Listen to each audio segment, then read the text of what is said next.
Thank you. Great. Well, it is fantastic to be here. I am the non-neuroscientist of the panel. I am a brain geek. I love to study the brain, so I'm a student of the brain and neurosciences, and had a wonderful, wonderful opportunity set up by our lovely Mary to interview Dr. Tiffany Field about her research on touch. So I'm going to be telling you a lot about how touch works. I'm going to be bringing through video the lovely Dr. Field and share with you what is the answer to all of the difficulty that we just heard about. And it's going to be through bringing touch back into the world in the way that it needs to be. And we're going to start right off. For those of you who have a coffee mug, hold on to that coffee mug just now. If you don't have a coffee mug, turn to the person beside you and shake their hand and hold on to it for a little minute. Shake the hand. Hold on to it for a little minute. There we are. Oh, the beauty. I can feel it. I can feel it. So, my ulterior motive for this is when you have that touch of warmth, you listen to speakers present and you think they're really good. So, now you all love Scottish child psychiatrist from Hamilton. Isn't it great? Can't you just feel it? So, you know, the interesting thing about touch is I remember when I was younger, we used to play this game. And it was, if you had to lose one sense, which one would you lose? And people would say, oh, I don't want to lose my sight. And I did my first degree in music. So my first degree being music, I wouldn't want to lose my hearing. But then I realized that touch is one of our most essential ways of learning about the world. And when you look at some of these statements, we're completely accustomed to describing a wide range of emotions, of actions, of even personalities. I was touched by her thoughtfulness. It's a sticky situation. That's enough of that coarse language. So just so you know, I will not be saying frickin', as I often do. I'm known not only for what I talk about, but the fact that I say frickin' a lot. But I have to tell you, where does it come from? And I'll tell you that it's from a little boy in Moose Jaw, Saskatchewan. He came up to his kindergarten teacher and said, I want to read you this book about a frickin' elephant. And she went, what? What books am I leaving out here? And so he brought it over to her and she showed it to him, and it was an African elephant. So not really. Okay, so that's enough about the coarse language. But we use this language. We use the language of emotion. Oh, and just at the bottom thing, it's a funny question, but it's a good question. Why are emotions called feelings and not sightings or smellings? Well, it's because of the wide nature of the sense of touch that we have. The study of it is, as you've heard, called haptics. So Dr. David Eagleman has a wonderful series of videos talking about the neuroscience, the necessity of touch. And he says that in humans, touch represents a powerful form of nonverbal communication. Our sense of touch plays a fundamental role in daily life, from learning about objects to communicating with other people. So if touch is so essential, why have we moved away? We have because of so many different risk-aversive, we have children who have deprivation of touch. We're not allowed, we have no touch policies in schools. And so those of you who have heard me talk before know that I'm being very strenuous in saying to school boards that particularly for the early years, as the brain is developing in the wonderful way that we heard, that we need to be thinking about the power of touch. I visited a classroom with Mary's Roots of Empathy yesterday, and it was so wonderful to see these big hulking 13 and 14-year-olds tenderly holding onto the feet of the babies. It was just so beautiful to see, and touch is permeated throughout the Roots of Empathy program. But how did we get here? I have to tell you that I am not a behaviorist. You can kind of pick it up pretty quickly. But a lot of where we are has to do with the words of Dr. John B. Watson, who was the father of behaviorism. I call him Johnny B. Johnny B. Done. But let your behaviors always be objective and kindly firm. This is what he said. Never hug, and he was telling parents, you don't want to spoil your babies. So never let them sit on your lap. If you must, kiss them once on the forehead when they say goodnight. Shake hands with them in the morning, which may conjure up a picture of a previous prime minister, or not. Give them a pat on the head if they have made an extraordinarily good job of a difficult task. So behaviorism was introduced in the 1920s, and you kind of, it's done lots of very, very fine things, but you kind of wonder, how has that permeated? As I do consultations with primary care, and one of the nurses was saying, I'm worried about screen time in the very young. The other day, as a mum was changing the baby's diaper, she hands the baby an iPhone. And she says, well, if not, she gets bored, she squirms and she screeches. And I said, are you kidding? Where's her mum? Where's her grandma who says babies, ever since we brought diapers in, nappies in, have squirmed and screeched? And it's a gorgeous time for you to be able to touch that baby and talk to that baby, even if it's just to say, oh my God, that's such a stinky, poopy diaper. But we've moved and thought this power of touch has been removed in so many ways from the daily interaction of children. I'm going to talk in a little bit about the poverty of relationships that children are experiencing. But then let's roll the camera back a bit and talk about Harry Harlow and the research that he did in the 1950s. So he was interested in maternal care. He wanted to know how important is touch to growth. And what he did was he took the little baby monkeys. He did, for those of you who are monkey lovers, it was pretty hard on these little babies. So he took them and put them in a cage with a wire mother, and then a wire mother that was covered in cloth. And what you see is there's milk available from the wire mum that is bare.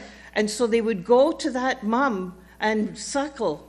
But whenever they were distressed, where the majority of their time they spent touching the one that was covered in the terry cloth. So he did further experiments. He put the little ones in cages where they could see and smell other monkeys, but they couldn't touch them. And those little monkeys started to rock and they started to hurt themselves. And even just then, he made a hole so that they could reach out and touch each other. And the magnificent power of touch, those ones who had that opportunity were able to grow and develop well. So when we look at the studies in humans, unfortunately we have research from a really desperate time in the history of Romania. When Nicolae Ceausescu in the 1960s, he wanted to improve their economic growth, so he thought if we increase our population, we'll be able to do that. So you were not allowed ever to have any kind of birth control. You were actually fined if you had no children. But the problem is their economy was tanking, so all these people who were forced to have babies, they had menstruation police. They had all of these people who had these babies found that they couldn't look after them. So they ended up in orphanages. And so we know from much of the work that's already been done that those little ones didn't grow well. They didn't talk. They were in lines of, as you see here, they were in lines of cribs. And one of the major things that they were deprived of was touch. One nurse would be responsible for a whole slew of them, and some of the infants and toddlers were not touched at all. So that means we need to understand then, what does touch do? And to do that, we understand that the skin is, it speaks to us. It is our connection with the outside world. It's actually the largest organ in the body. If we had more time, I would be asking you which is the largest organ of the body. I remember in medical school being asked that, and of course you know what the tittering would be about, other organs, but that's not here. So, but it is in fact the largest organ in the body, and the brain spends an inordinate amount of time processing information from the senses. According to Dr. Eagleman, it's half of the brain is being used to process the senses, though now from what Dr. Greenfield has said, I wonder what exactly that means. But touch is the only sense that we have so that puts you in direct contact with your subject.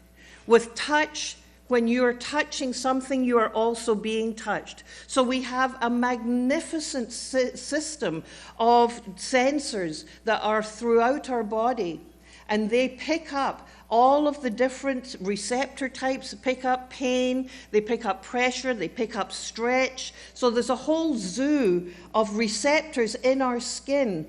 And I'll show you that it's not evenly distributed in the brain, so it doesn't just start with our fingers, but it goes from our fingers along or our skin, along to a big, long neuronal pathway, up the spinal column, and to a particular part of the brain called the somatosensory area of the brain. It has, it's a strip in the brain, and imagine you're putting on headphones. It's right about there, where the somatosensory cortex is. Now, when you look at the somatosensory cortex, so this is the neuroscience part, if you were to measure the activity, what you see is not every part of our body has equal space on that somatosensory cortex. So there are some places that have much more real estate here. You see it here, that the hands have much more of a representation on the brain than the foot does, or how do you say it in Canadian? Foot, fat. The mouth and the lips and the face have big representation. So if you imagine you're plotting out, when I stimulate this area, what part of the brain that it gets, you see the signal? Well, they see that there is, in fact, tremendous variation in how much real estate different things take up. Now, when you stop and think about it, why would that be? Well, when we went upright several million years ago, we were able to manipulate more. We had to learn about the world around us through the senses and through our fingers. And so the brain area multiplied and changed by experience, as we heard this morning. So how sensitive are these touches? Well, it's said that Helen Keller, who was an advocate, an American author. So what she could do is she was deaf and blind. Actually, she was the first deaf and blind person to earn a Bachelor of Arts degree. So she could put her hand on top of the radio and tell when the strings were playing and when the brass section was playing. Just from feel, she's deaf and she's blind, and she could tell that. I had a friend in university whose mum was blind, and she said that her mum was a fabulous knitter, and she could tell from the texture of the wool what color the wool was. So just amazing, over 2,000 different receptors in our hands. So you know, when you do what's called a homunculus, this is what it looks like. Now, these guys, I stole this from Why We Kiss, as you can maybe tell. But this gives you an idea that there's different representation and different degrees of intensity. So I want you just to do a little experiment. I want you to, no. I thought I might be pushing it with holding hands, but okay, but what I want you to do is I want you to take your top lip and rub it along your bottom teeth. And notice all of the gradations that you feel, all of the ridges and what have you that you see, that you feel on that. Now I want you to just bring your forearm and bring your bottom lip to your forearm. Do you notice? Do you notice how when you do it with your lip, you can notice all of this difference and variation? Well, it's because our lips for communication are so hugely important. So that's some of the basic science about what touch is about. So then Tiffany Field, in the 1990s, she had a baby who was born, a little premature. And so she had been doing experiments, as you'll hear, and she says that, you know, many people, research is me-search. And with her little one, who was born prematurely, she started her investigation within the neonatal unit. So here's Tiffany, who we had a wonderful time talking with, telling us first about the beginnings. I was working on a neonatal intensive care unit, trying to help the babies grow. And we started by giving them nipples to suck on because babies were being tube fed and they didn't have much experience sucking. And we found that they gained weight when they sucked on these nipples. So we argued that if we applied massage, we might get even more weight gain. So that's when we started doing the preemie massage. And that kind of snowballed into we've done over 100 studies now on different conditions, because once people heard about that, they would call us and say, you know, can you look at our kids with asthma? Can you look at our kids on the burn unit? And that kind of thing. So what was important that she told us about was that it's not just a gentle, tickly thing that you do on the skin, but you actually have to apply pressure to the babies, to their faces, to their tummies, and their chest. Now, the good news is not all of us can go or like to go to massage. And what she does, she has herself a personal regime where she tries every day to do yoga or to run or to swim. All of these things that increase the amount of pressure on your body actually increase your well-being. So I have a personal experience with this, with infant massage, because 17 months ago, my daughter and her husband had premature twins, our little Jamie and Tommy. And so here you see Catalina doing skin to skin as well as Thomas, doing that with his little one. And here I am with my hand in the bassinet with little Tommy, giving him a little massage. And so did it work? Well, here they are now. I just couldn't resist bringing my gorgeous little ones. There they are.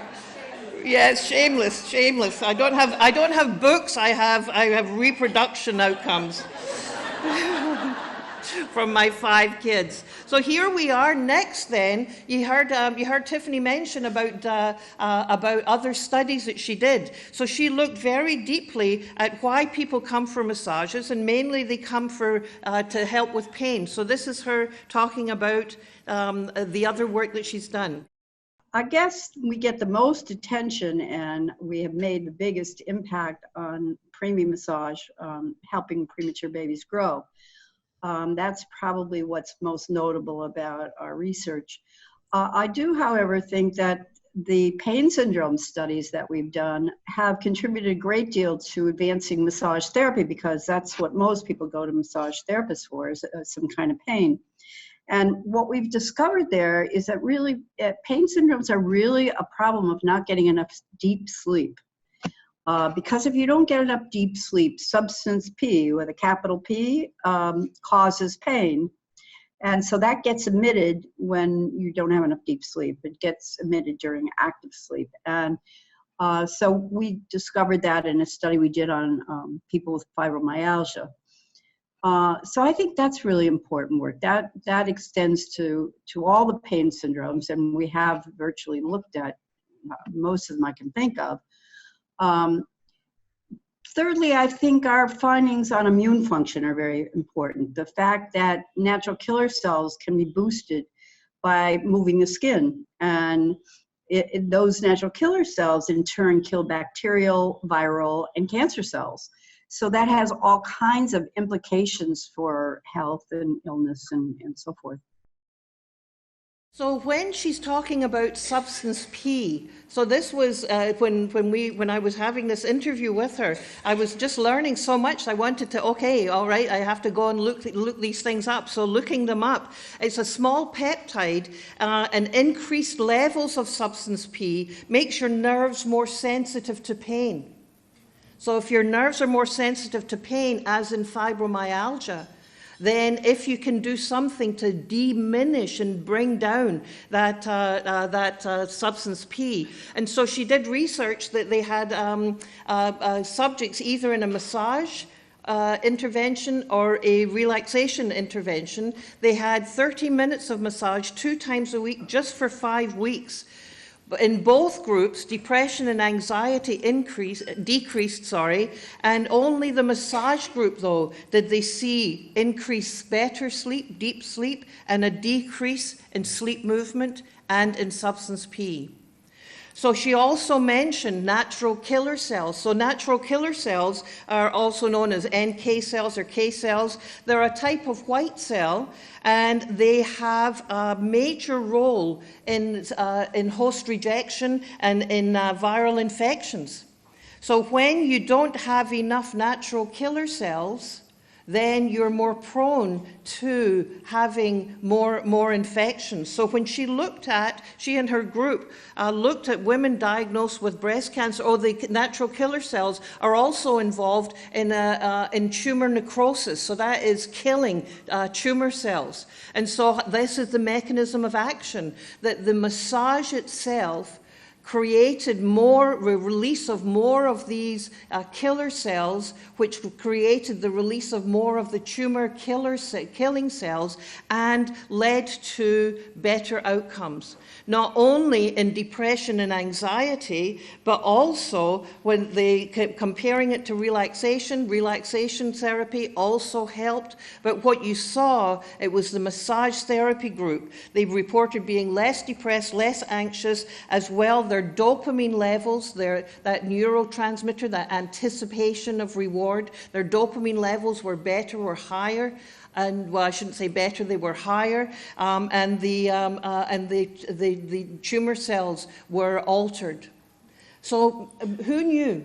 Who knew that this was such an important part of what we do? Now, one of the things that I really worry about, and prompted by hearing Dr. Greenfield this morning, is we have an epidemic of anxiety in terms of kids feeling anxious. We don't have an epidemic of disorder. You know, there was just an epidemiological study done here in Ontario, and it showed that anxiety, the prevalence of anxiety disorders, so you meet all of the diagnostic criteria, hasn't gone up, but the perception of anxiety, being anxious, not able to deal with things, has tripled since 1984.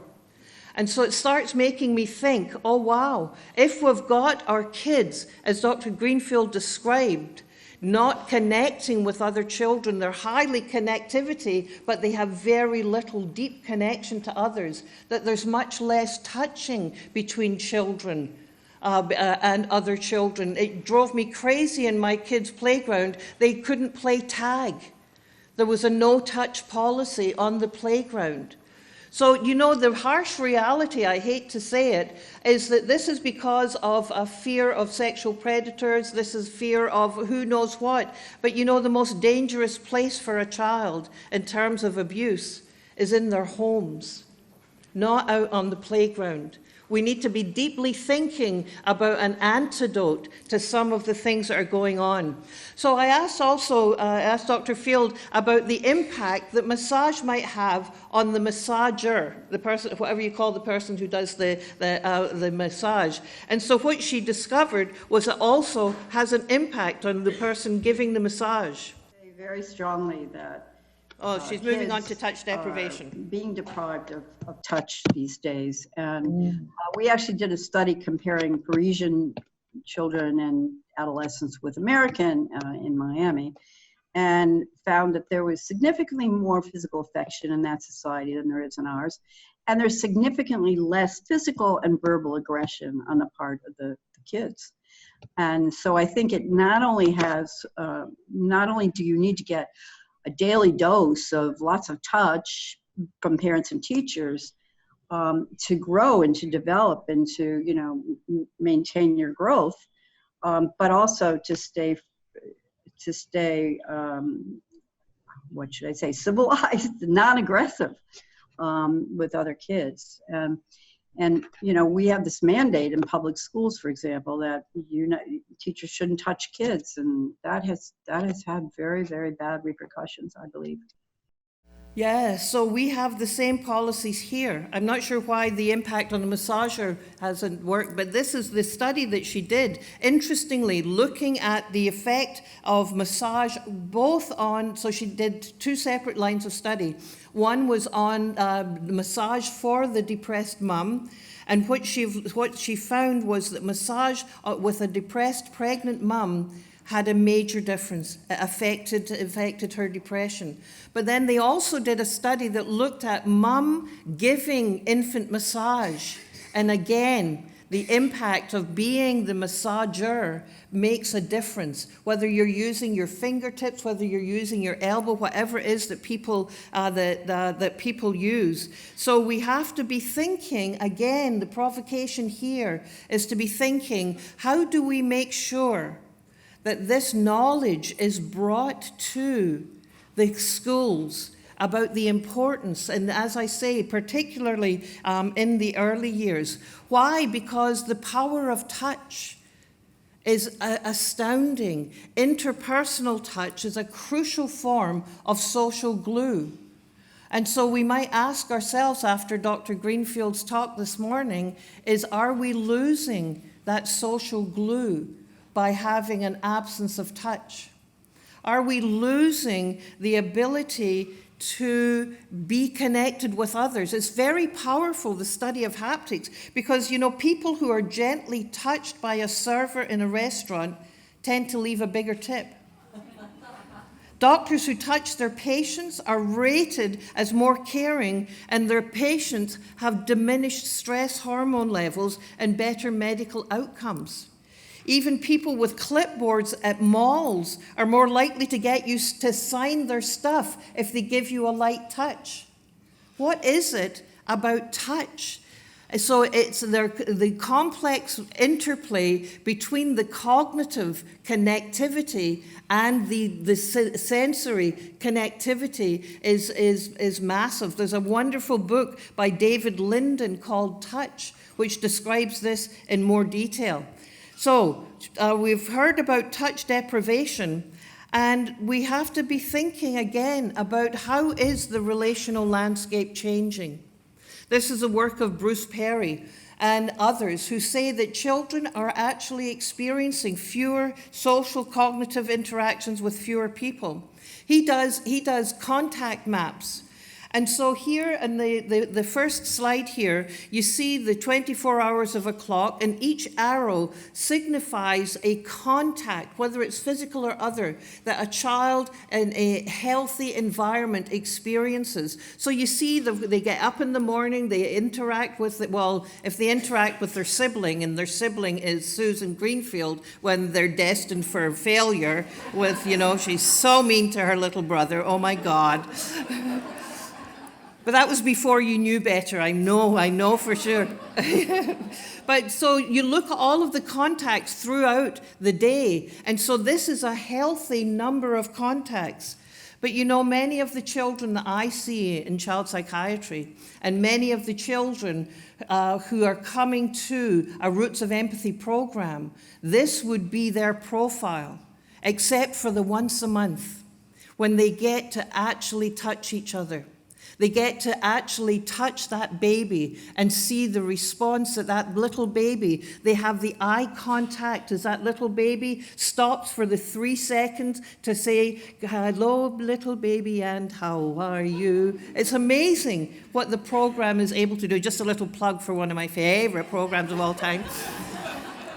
So here we've got modernity's paradox, and this is modernity's paradox is I've taken that from our dear friend Clyde Hertzman and Dan Keating's book, Developmental Health and the Wealth of Nations. So this compartmentalization of our culture has resulted in material wealth, yet poverty of social and emotional opportunity. So one of the things that I'm doing these days is spending lots of time, or as much time as I can, with education systems, talking about how relationships and connection in education has to be part of the double helix of education. Achievement and connectedness have to be, well-being, need to be the double helix in education. And the base pairs that connect them are relationships and contact. So as we already saw, the world has gone a little mad. Here we have, not made up, this is the I potty. Heaven forbid that you should experience any boredom in life, even when you're taking a chit, or a chite, as we say in Scotland, so it's not swearing. But what have we come to? And I think that its parents do not know better. I don't think it comes from any place of malice. I think it comes straight from people think that they're doing the right thing. As we heard, the American Academy of Pediatrics and the Canadian Pediatric Society says 0 screen time for children under 2. But what do we see in childcare, as I just heard? That when the parents pick up the children, they put them in their car seats and they hand them a phone or an iPhone. We are looking at a deprivation of play.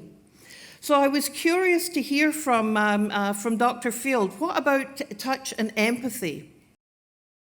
A key factor is being able to put yourself in someone else's skin. You know, I think empathy is very much facilitated or, helped by having physical affection or by having some physical contact. Even with strangers, shaking a hand, or putting your hand on their shoulder, or something that expresses that you're acknowledging this is a human being just like yourself, and it helps the relationship, I'm sure. So touch and empathy helping the relationship. So I asked her about, have they looked particularly at attachment? And so what she was being a child psychiatrist, I'm very interested in attachment, and that is the relationship between the child and their primary caregiver, and what happens when the child is upset, distressed, or sick. Do they have somebody who is their best bet that they can turn to, which is so much a part that the kids in the Roots of Empathy program are learning about all of the time. And so I asked her, have you looked at that? And she said they hadn't looked particularly at attachment, but what they've absolutely seen is that massage improves the parent and child interactions. They see more warmth in the interactions. They see more relaxation among mums, and it's that connectivity that is so important through that power of touch. So that people have also looked at relationships. And what they see is that in the pregnancy work that was talked about, they also have a relationship monitoring scale. And what they find is that couples who have more touching together have better outcomes and better relationships. So there's something about the power of this massive reach of touch. Now, we're in Tirana, and the Raptors. So we need to bring in the old basketball. So the Raptors. So this is a fascinating study that David Linden talks about. A group of researchers looked to see in the pre-game season how much touching high fives, pat on the shoulder, full tens. How much of that happens between team members in the early parts of the season or pre-season? How much do they comment, good job, or that was a great move? And look at this graph. The winning teams, they then look at how did they do. The winning teams have more touch going on than the losing teams. So if you're a betting person, rewind and see how much were those Raptors, touching each other in the pre-game season. So interesting things that they're learning about touch. They're learning that companies were finding that they were putting everything online. But when they had everything online and were stopping giving out catalogs, their sales went down. So places like Land's End and LL Bean started again to send out the tactile material that people could look through the catalog, and it increased their sales. They've also looked at how heavy should the paper be. High quality paper. If you have a resume, if anybody's looking for a job and you're taking your resume, get really high quality paper and put it out, because the research in this area has shown that when you have they compared high quality paper to low quality paper to an iPad. And the people who had the high quality paper, the people talked about them in more positive ways afterwards. All right, so here we go. We're about to go into another zone. And that is the zone of, well, what do we know about this touch in terms of the human brain development? So this is a new study of epigenetics. So I'm going to show you this slide just so you think I'm really smart, because Dr. Champagne is going to tell us all about epigenetics. So epigenetics is we've got our DNA, and there are little tags or messengers on the DNA that tell the DNA whether to be active or to be silent, right? So we all start from the same one cell. So how do all those cells know to become skin cells and liver cells and all these different ones? Well, it's the little messages that are given to the DNA to do that. That's the long story short. But what we now know about epigenetics, so on top of the gene, is that the external environment can affect development, can actually put little epigenetic tags. So what mom eats, if she takes proper care of herself, taking folic acid, if she smokes, and if she has high stress. So what's amazing to me about epigenetics is how our indigenous elders have known about epigenetics but never called it that before. I heard a Mohawk elder, Tom Porter, talk many years ago, and he's from Akwesasne. And he said, my grandmother said, that every time you're pregnant, it's the whole family who's pregnant. And what you should be thinking about as the partner is being like a pillow for that mum and absorbing all of her stress and her anxiety.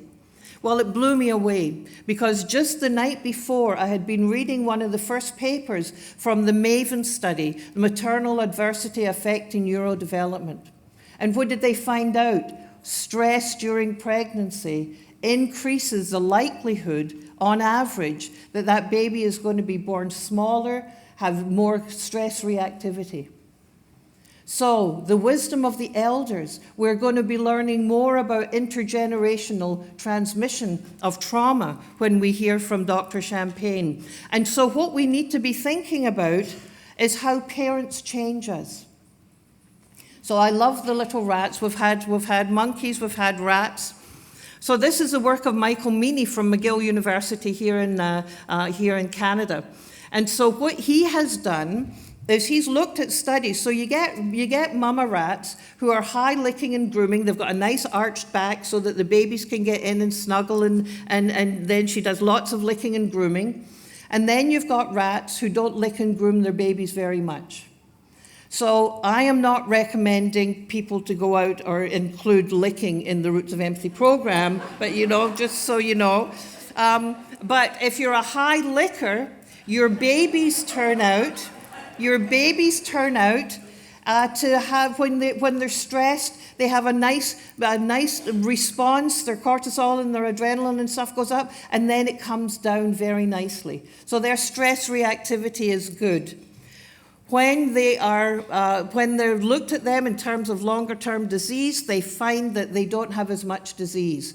So here we've got these licking and grooming mums. So lots of licking, you see a nice, happy little rat. But then there are these other rats who don't lick and groom as much. And when they don't lick and groom, can you see that grimace? So those little rat pups are a bit neurotic. In fact, the adults who work with the guys, the rats in the lab, can tell if they're from a high licker or a low licker because they are more irritable. They have more disease as well. So what's the process here? Well, the process is the licking and grooming changes the signaling for the DNA. They do it through a process. We'll hear more about. One of the processes in epigenetics is methylation. And so on the DNA, you've got little sites that these genes these promoters can come in and tag on and tells the DNA to, okay, relax, or to make this, or don't make that. And so what they found was that licking and grooming changed the methylation patterns. So what they did very wisely is they cross-fostered. So they took some of the high-licking pups and gave them to the low-licking mums, and took some of the low-licking pups and gave them to the high-licking mums in the first week of life. So you've got that cross-foster picture? Great. And so what they found was that if it happens early enough, the high-licking mums licking those low-licking pups genetically, those pups became high lickers. So parenting absolutely changes us. If you want a fun way to learn more about this, then go to Learn Genetics at utah.edu, and you get to practice being a high or a low licker with a little mouse. So great, thanks for the epigenetic talk, Jean, but what does it have to do with touch and the neuroscience of touch? So aren't we the lucky ones that we've got Michael Kobor and his team at UBC who have just released a study in the past couple of years that shows they had a number of mums and they asked them to have a log about how much they picked the baby up, how much they were distressed, how much they were hugged. They then looked at the babies 4 or 5 years later, and what they found was differences in the epigenome of the babies who were touched a lot, who were hugged a lot. So when they were distressed, they were attended to. So here is the citation from Development in Psychopathology. So amazing things that we are learning about the power of touch and how it connects us as humans.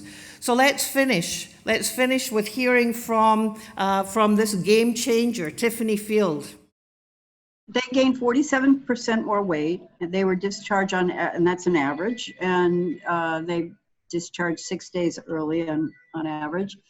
And when you translate that into cost effectiveness, you could save $4.7 billion a year if you massaged all these kids who are premature.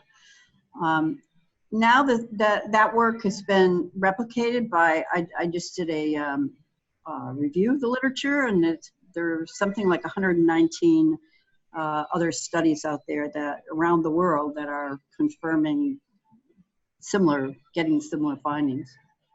Not only was it 6 days earlier they were released, they gained almost 50% more weight, but even 8 months later, those little ones being followed up, they were still growing ahead of the ones who hadn't had the massage. So in closing, we say to people ask Tiffany, if people say massage works because it makes you feel good, she says, excuse me. Field says massage works because it changes your whole physiology. So touch has the power to heal.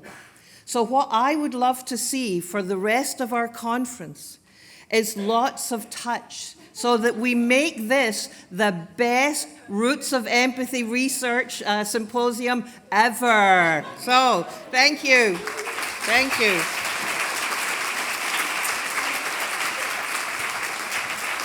Great. Thank you very much.